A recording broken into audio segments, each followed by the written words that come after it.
लिए नहीं। বর্তমান সময়ে সাউথ ইন্ডিয়ান সিনেমা দর্শকের কাছে ব্যাপক জনপ্রিয় হয়ে উঠেছে, বিশেষ করে অ্যাকশন, রোমান্টিক ও কমেডির কারণে।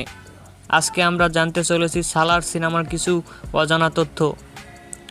সালার সিনেমার বাজেট কত, পরিচালককে, সঙ্গীত পরিচালককে, এমনকি হিট হয়েছে না ফ্লপ হয়েছে, সবই জানাবো আজকের এই ভিডিওতে। সুতরাং ভিডিও অবশ্যই শেষ পর্যন্ত দেখুন। প্রথমে আসি পরিচালকের কাছে। এটি পরিচালনা করেছেন কেজিএফ খ্যাত পরিচালক প্রশান্ত নীল এবং মিউজিকে আছেন কেজিএফ খ্যাত মিউজিক ডিরেক্টর রাবি বসরু। অভিনয় করেছেন বাহুবলী সুপারস্টার প্রভাস, পৃথ্বীরাজ সুকুমারন, শ্রুতি হাসান, জাগপতি বাবু সহ আরও অনেকে। সালার সিনেমার বাজেট প্রায় 400 কোটি টাকার মতো। এই সিনেমাটি বিশ্বব্যাপী সহ আয় করেছে 700 কোটি টাকার মতো। সিনেমাটি সেই সাথে ব্লকবাস্টার উপাধি পায়। খুব সম্ভবত এই সিনেমার দ্বিতীয় পার্ট আসতে পারে।